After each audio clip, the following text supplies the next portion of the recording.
চাওক আমাৰ ফাৰ্মত আফ্ৰিকান সোয়াইন ফিভাৰৰ পজিটিভ ৰিপৰ্টত আহিলে গতিকে পশুপালন বিভাগে ইতিমধ্যে আমাৰ গাহৰি ফাৰ্মত আহি কালিং কৰি আছে।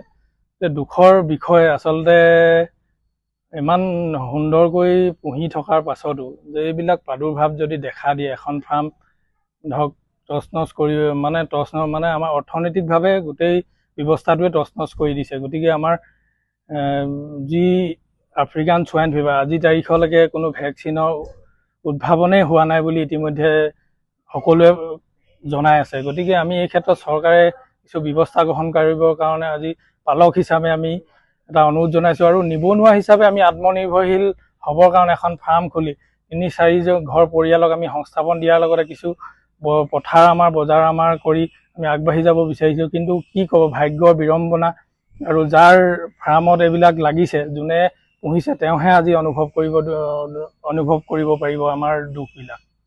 আপোনাৰ আজি কিমান গাহৰি নিধন কৰা হৈছে আৰু কিমান টকাৰ লোকচান হৈছে?